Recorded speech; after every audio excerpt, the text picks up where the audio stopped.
दोस्तों, आज मैं लाया हूँ विजेताओं के 6 नज़रिए जिसे नॉर्मन विंसेंट पील द्वारा लिखा गया है और जिसे अनुवाद डॉक्टर सुजीत दीक्षित द्वारा किया गया है। तो चलिए समय न बर्बाद करते हुए इसे फिर स्टार्ट करते हैं।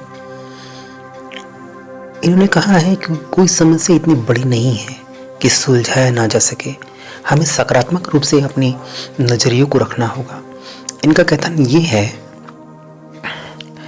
कि प्रतिक्रिया ना करें बल्कि सोचें। जब कोई मुश्किल आन पड़े तो इंसान में दहशत आने या विचलित होने की प्रवृत्ति होती है। कई बार तो वह देशपूर्ण होने की भी। ऐसी प्रकृतियाँ भावनाएं सांचे में ढली होती है। अगर कोई इंसान ऐसी मानसिक अवस्था में भावी कार्यों की योजना बनाता है तो इस बात का आशंका रहती है कि वे पूरी तरह से तर्कपूर्ण या विवेकशील नहीं होंगे।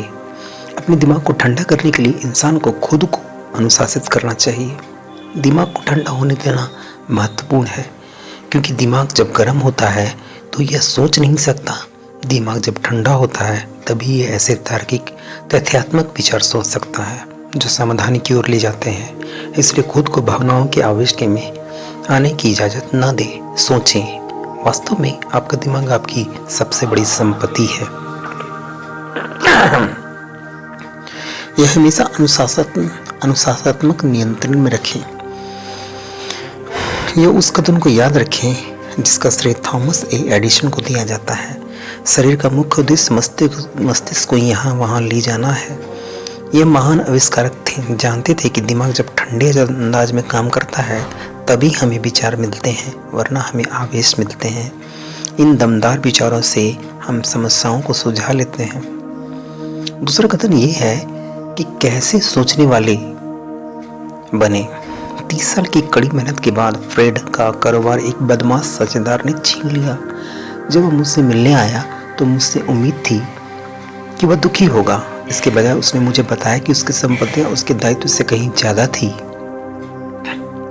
जब मैंने 30 साल पहले काम शुरू किया था तो मेरे पास सिर्फ $50 थे, लेकिन अब मेरे पास $500 हैं। जो आपने देखा मैं काफ़ी आगे पहुंच गया हूं, उसने मुस्कुराकर कहा। शुरुआत में मेरे साथ एक अद्भुत पत्नी थी और ईश्वर का शुक्र है कि वह मेरे साथ है। मुझे कारोबार का बहुत सारा अनुभव भी मिल गया है।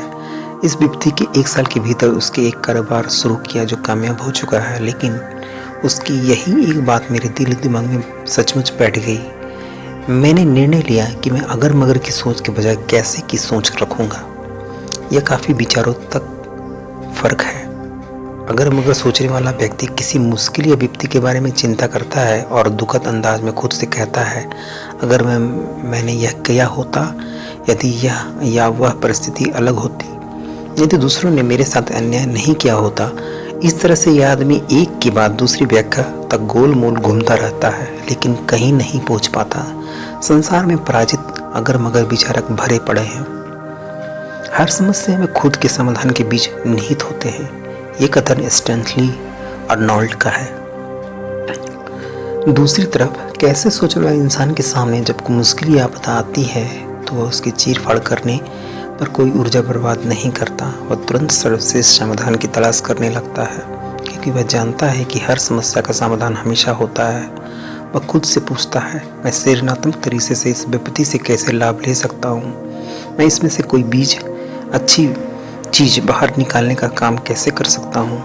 कैसे का तरीका सोचने वाला इंसान समस्याओं को प्रभावी ढंग से सुलझा लेता है, क्योंकि वह जानता है कि हर मुश्किल में हर कोई न कोई महत्वपूर्ण चीज़ छिपी होती है।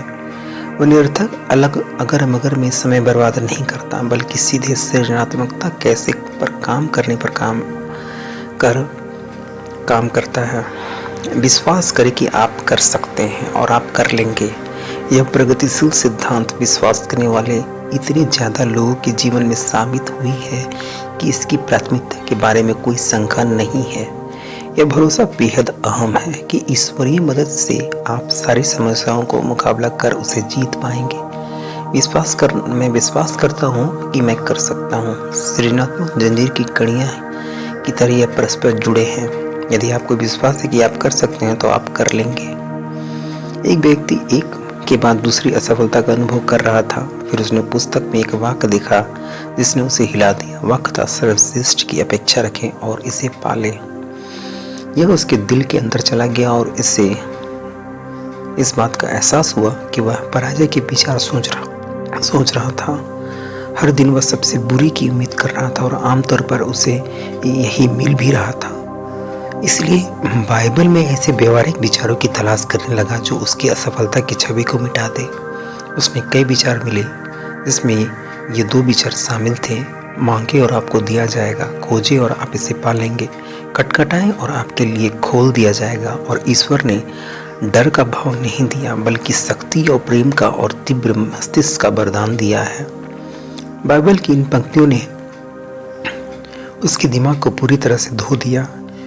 इन्होंने उसके दिमाग से सारी शंकाएं और हीनताएं साफ कर दी। उन्होंने कहा, मैंने अपनी नौकरी के प्रति एक अलग नजरिया रखने का निर्णय ले लिया। मैं हर सुबह दिन शुरू करते समय यह कहने लगा, मुझे अपनी नौकरी पसंद है, यह मेरे जीवन का महानतम दिन होने वाला है। मैं ये समझ गया कि अगर मैं खुद पर विश्वास नहीं करूँगा तो मैं किसी और से ऐसे करने की उम्मीद नहीं कर सकता। आर.जी. स्कॉफ ने गाइड पोस्टर में प्रकाशित कहानी में अपना अनुभव बताया था। यदि अपना विश्वास कमजोर है तो इसे बाइबल के शक्तिशाली विचारों से मजबूत बना ले। बाइबल आस्था व विश्वास उत्पन्न करने वाले विचारों से लबालब भरी है जो आपकी मानसिक नजरिए को नया बना सकते हैं। इसलिए इस तरह आप आत्मविश्वास बन जाएंगे और समाज से घिरी राह भी आपकी विश्वास को कायम रख पाएंगे। आपकी समस्या मूलतः बहुत मूल्यवान मोती होती है। कुछ साल पहले मैं एक प्रेरक व्यक्ति से मिला जिन्होंने मुझे समस्या के बीचों बीच दफन मूल्यवान मोती की तलाश करने की तकनीक सिखाई। युवा अवस्था में मुझ पर ऐसी समस्याओं का बोझ था जिसको देखकर लगता था कि किसी तरह नहीं सुलझ सकती। जब मैंने उसे बताया कि मेरे सामने एक समस्या है तो वह बोले, अरे वाह, आपके सामने एक समस्या है, बधाई हो जी, बधाई। चार्ल्स कैटरिंग मेरे पास समस्या लाए। मशहूर शोध वैज्ञानिक चार्ल्स एफ कैटरिंग समझदार इंसान और एक तरह से नैसर्गिक दार्शनिक थे। वे आला दर्जे के आविष्कारक थे, खासतौर पर ऑटोमोबाइल क्षेत्र में। उन्होंने एक जोरदार धोख की थी, मैं समस्याओं के बिना कुछ नहीं कर सकता। मेरे मस्तिष्क को शक्तिशाली बनाती है। दरअसल मैं अपने सहयोगियों से कहता हूँ कि आप अपनी समस्याओं मेरे पास ना लाएं, सफलताएं मेरे पास ना लाएं क्योंकि मुझे वे कमज़ोर बनाती है, बल्कि अपनी समस्याएं मेरे पास लाएं क्योंकि यह मुझे शक्तिशाली बनाती है। मैंने हैरानी से पूछा, बधाई किसके लिए? मेरे लिहाज से यहाँ सहानुभूति जताना उचित होगा, क्योंकि चाहते हुए जवाब दिया, क्योंकि इस समस्या से कोई बड़ी अद्भुत चीज़ निकालकर आपके जीवन में आ सकती है। तो दोस्तों, आज के लिए इतना ही। तो विजेताओं के 6 नज़रिए के कुछ नज़रिए मैंने आपके सामने शेयर किया है, जिसे नॉर्मन विल द्वारा लिखा गया और जिसे अनुवाद डॉक्टर सुजीत दीक्षित किया गया। ये पुस्तक काफ़ी अच्छी है और ये हमारे सकारात्मक जीवन को अपनाने पर बल देती है। हमें अपने जीवन को इतनी सकारात्मक और खुद पर इतना विश्वास करना चाहिए कि हमें अपनी हर समस्याओं को अपनी शक्तियों के आगे बोना कर समझना चाहिए। हर समस्या का कोई ना कोई समाधान होता है, बस खुद पर विश्वास करें। वीडियो देखने के लिए धन्यवाद दोस्तों। इस वीडियो को यदि आप पसंद किए हैं तो कृपया इसे लाइक करें, अपने दोस्तों के साथ शेयर करें ताकि वे भी अपने जीवन को ज्ञान से परिपूर्ण कर सकें। धन्यवाद।